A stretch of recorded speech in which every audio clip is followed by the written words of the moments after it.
박옥금 시인의 재밌는 삼국지 제1부 어지러운 천하 제2장 황건적을 깨트렸으나. 영천에서 황건적의 부두목 장보, 장량의 대군을 맞아 싸우던 항보숭과 주전은 처음에는 고전하였으나 차차 황건적이 밀리기 시작하자 동생 장량이 형에게 산 및 숲속으로 들어가자고 하였습니다. 황건적이 숲속에서 나뭇가지로 진을 엮어 쉬고 있을 때 항보숭은 좋은 기회다 생각하고 화공을 펼쳤습니다. 때마침 불어오는 바람에 기세를 타고 불이 적의 진지를 태우기 시작하니 자다 놀란 적들이 달아나는 것을 추격하여 많이 사살했으며 남은 적은 우두머리 장각이 있는 광종으로 달아났습니다. 마침 조조가 항보숭의 부장으로 가던 길이었는데 그 불꽃을 보고 판단하기를 적이 광종으로 갈 것이다 라고 짐작하고 그 길목을 지키고 있다가 오는 적을 무찔렀는데 조조가 앞장서서 용맹스럽게 칼을 휘두르고 싸우니 군사들도 따라 싸워 거의 적을 섬멸하였습니다. 유비는 약간 늦어 그 싸움에는 참가하지 못하고 항보숭에게로 갔더니 항보숭이 말하기를 이제는 이곳보다 위태로운 곳이 노식 중랑장 쪽이다. 그러니 그곳으로 가거라. 실로 맥 빠지는 말이었으나 따르지 않을 수가 없어 도로 돌아가는 길이었습니다. 중간쯤 되돌아갔을 때였습니다. 한때의 군마가 중재인을 싣고 가는 함거를 만났는데 무심히 그 함거를 본 유비는 깜짝 놀랐습니다. 뜻밖에도 함거 속의 죄인은 서성 노식이었기 때문입니다. 유비는 금방 커다란 눈에 눈물을 글썽이며 말에서 뛰어내려 서생에게 다가갔습니다. 노식은 긴 한숨과 함께 말하였습니다. 나는 우리가 포위만 풀지 않으면 도적들이 결국 항복하리라 믿고 기다렸는데 조정에서 자풍이란 환관 한 사람을 보내왔기에 그 이유를 설명하려고 해도 듣지 않고 은근히 뇌물만 요구하기에 군량미도 부족한 상황이라 그 청을 들어주지 않았더니 그가 돌아가서 모함을 한 모양일세. 그자가 어떤 모함을 했기에 일이 이 지경입니까? 이 노식이 흑담과 목창만 높이 할 뿐 싸움은 하지 않아 군심은 태만하고 사기가 떨어져 싸움에 이기지 못한다고 한 모양일세. 성상께서 진노하시어 중랑장을 동탁으로 대신하고 나는 경사로 잡아가서 죄를 묻는다 하네. 들을수록 기가 막히는 소리라 싸움터에 나온 장수를 격려는 못해도 이럴 수가 있는가 생각하니 유비는 피가 거꾸로 솟는 것 같았지만 하는 수 없었습니다. 당시 조정 환관들의 농간이 그런 지경이었습니다. 유비는 장비의 주장대로 그만 고향으로 갈까 하고도 생각했으나 도중에 쫓기는 관군이 있어 그 싸움을 돕고 보니 그 장수가 동탁이었습니다. 동탁은 고맙다는 말은커녕 벼슬도 없는 군사의 도움을 받은 것을 도로 창피하다고 못마땅해 하기에 화가 난 장비가 치려고 하는 것을 유비는 가까스로 말렸습니다. 유비 간후 장비가 도적을 베고 큰 공을 세운 것은 중랑장 주진 휘하에서였습니다. 항보숭은 싸울 때마다 이겨서 이름을 날리는데 함께 출전한 주전은 그 한 갈래조차 깨뜨리지 못하고 시일만 끈 채 조바심을 하고 있었습니다. 그러면서 손견이란 장수만 오기를 고대하고 있기에 유비는 자신인들 그만 못할 것이 없다고 생각하며 주전에게 이렇게 말하였습니다. 장군께서 양천을 치려면 걱정하지 마십시오. 이 유비에게 계책이 있습니다. 유비는 그날 밤 화살을 잘 쏘는 궁수 몇 명을 뽑아서 그 화살에 간곡한 글을 써서 적의 성에 쏘아 보냈습니다. 적은 성을 굳게 닫고 있었기 때문에 외부의 사정을 모르고 있었는데 유비가 황건적이 이미 다 망했다는 소식과 항복해 오면 우대하겠다고 쓴 글을 보고 성을 지키던 엄정이란 장수가 사태가 절망적임을 알고 자기 주인인 장부의 목을 베어 그 다음날 항복해 왔습니다. 유비에게 그런 지혜도 있었던 것입니다. 주전은 장부의 목을 얻고 양성을 함락한 여세를 몰아 주변 황건적 잔당의 소탕에 힘을 쏟았습니다. 그때 주전을 좌로 우로 도와 적을 무찌른 것은 유비, 간우, 장비 삼형제였습니다. 그들의 눈부신 활약을 보고 주전 장군이 기뻐한 것은 말할 것도 없습니다. 주전은 더 이상 날뛰는 황건적의 무리가 없게 되자 군사를 돌려 낙양으로 개선하였습니다. 유비, 간우, 장비 삼형제도 함께 주전의 개선군을 따라 낙양으로 갔습니다. 처음으로 나라를 위해 공을 세웠다는 자부심이 있었습니다. 황건의 나는 부패한 한 제실에 대한 하늘의 경고였습니다. 그러나 영제는 여전히 암호와 혼탁에서 깨어나지 못하였습니다. 그 한 예가 황건적 소탕에 대한 농공 행상을 제대로 하지 않은 것입니다. 다들 공에 따라 벼슬과 상을 받았지만 유비에게는 벼슬은커녕 비단 한 필도 내리지 않았습니다. 주전이 몇 번이나 표를 올렸지만 아무 소득이 없었습니다. 그것은 황관들이 뇌물을 바치는 사람에게만 상을 주고 유비 같은 사람은 빼돌렸기 때문입니다. 유비가 이제나 저제나 하고 기다리면서 제일 곤란했던 것은 500군사들을 먹일 양식이었습니다.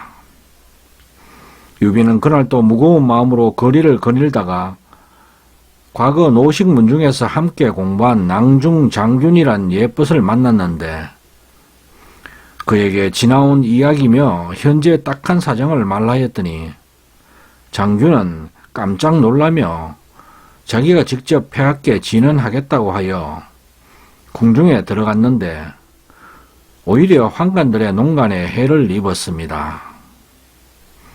장균을 가두어 놓고 황관들이 모여 언운을 맞추었습니다.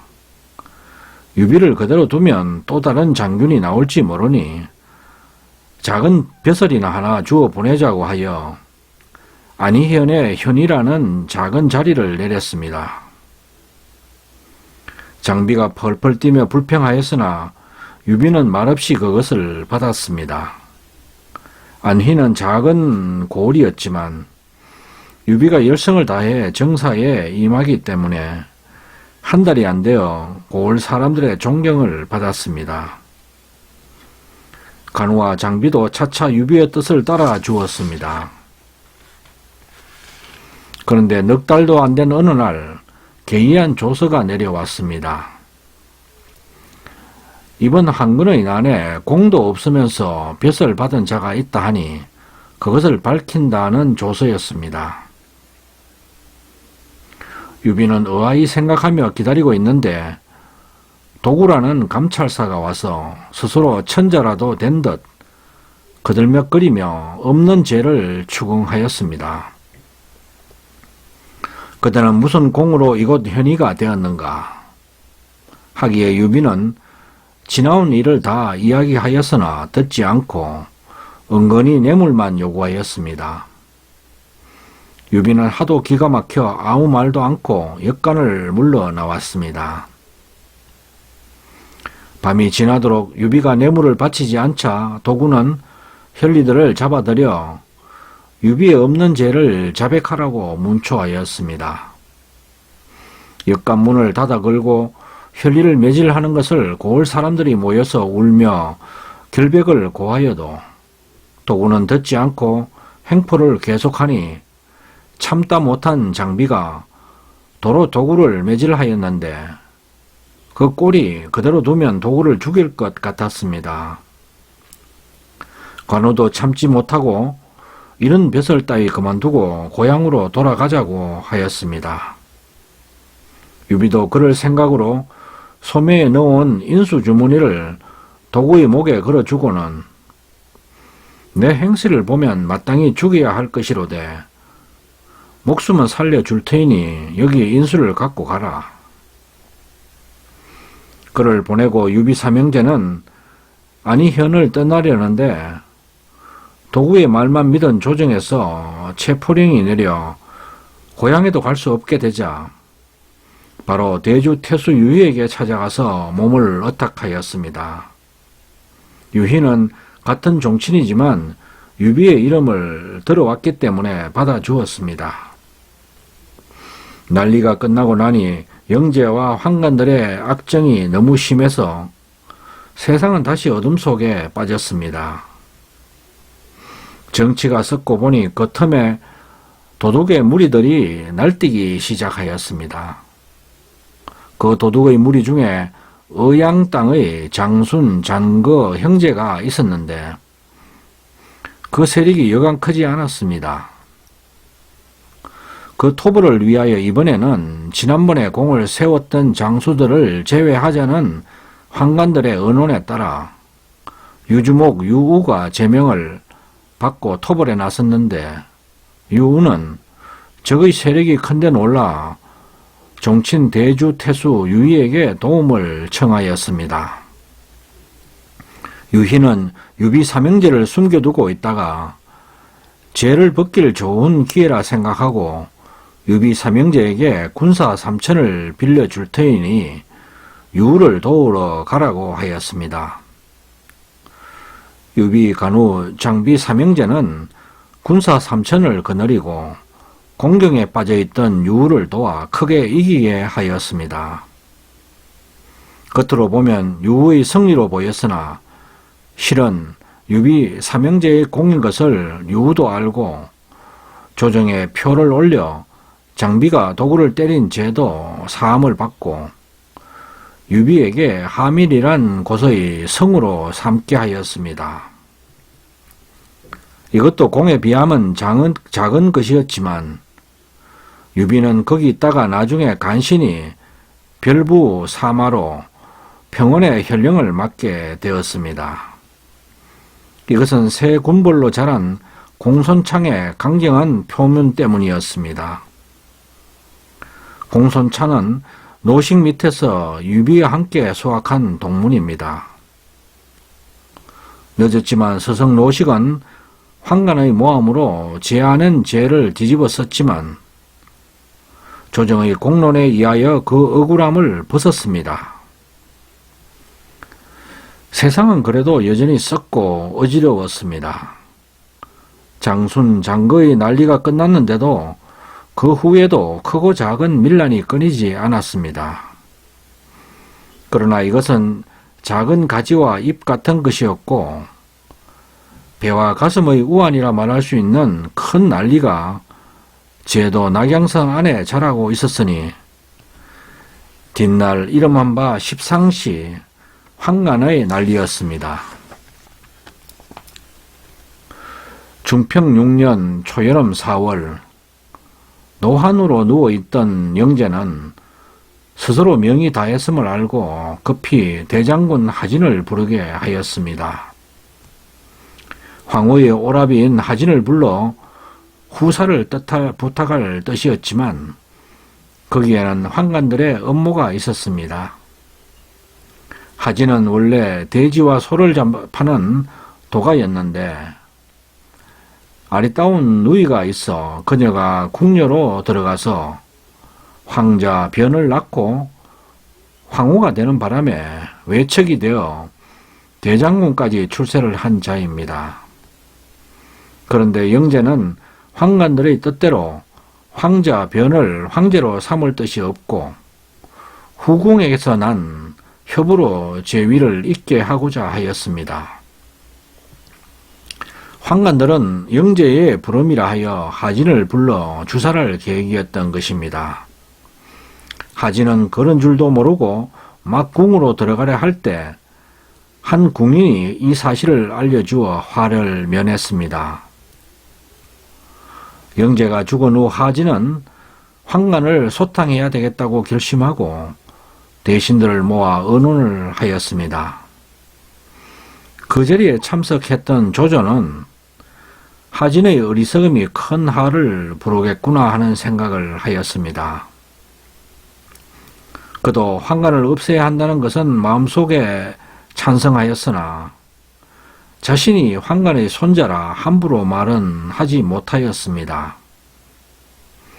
조조의 아버지 조숭이 환관의 양자로 들어갔기 때문에 조조는 환관의 자손이라고 하여 말을 못했던 것입니다.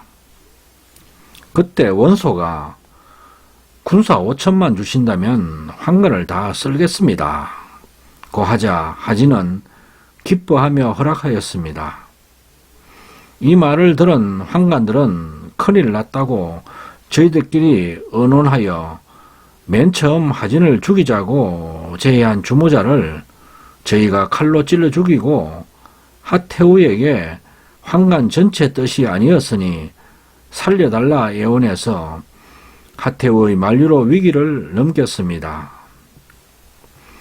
그러나 하진은 결국 환관들의 속임수에 걸려 목이 잘리게 되었으니 그렇게 된 원인은 하진이 지방에 있는 장수를 불러 환관을 제거하려다가 제가할을 입은 것이었습니다. 아직 지방 장수가 도착하지 않았을 때 환관들은 하태우의 부름이라고 속여 하진을 궁안으로 유인했는데 하진은 그것도 모르고 원소 부대를 궁 앞에서 기다리게 하고 혼자 궁에 들어갔다가 목이 잘렸습니다. 밖에서 기다리던 원소는 하진의 목이 궁 밖으로 던져져 나오자 너무 놀라 멍하니 섰다가 데리고 온 군사들께 궁을 칠 것을 명하였습니다. 하진의 부장이 노하여 청새문에 불을 질러 부수고 들어가고 뒤따라 원소의 1천 장병들이 다른 문을 도끼로 부수고 들어갔습니다. 원소가 환관놈들을 모조리 죽여라 소리치니 장졸들은 환관으로 보이는 자들은 노소를 가리지 않고 눈에 보이는 대로 죽였습니다. 그 바람에 환관이 아닌 궁인도 수염이 없거나 어깨가 치솟은 자는 모조리 죽임을 당했으니 삽시간에 장락궁은 시체로 뒤덮인 피바다로 변했습니다.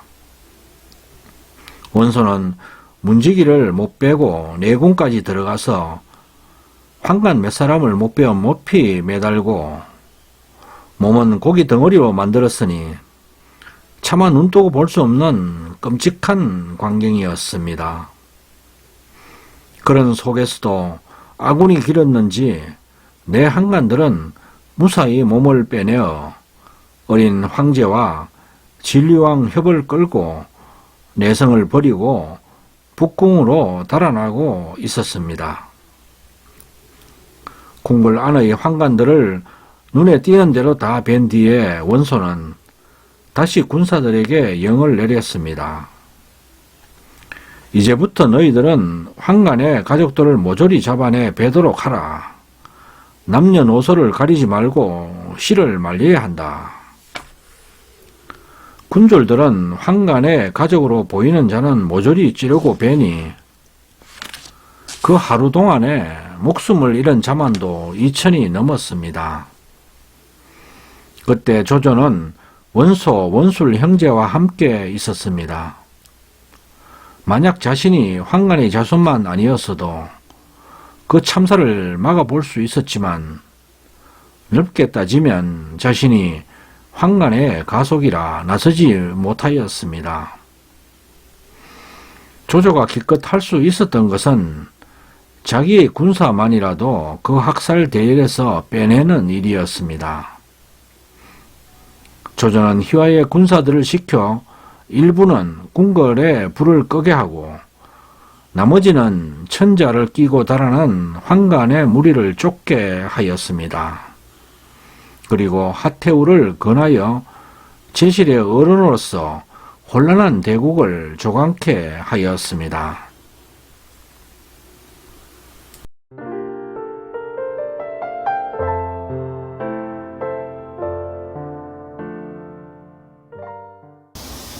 아직까지 금가파TV를 구독하지 않으신 분은 지금 바로 붉은색 구독 버튼과 좋아요, 엄지척, 그리고 종 모양의 알람 설정을 해주시면 감사하겠습니다. 끝까지 시청해 주셔서 고맙습니다.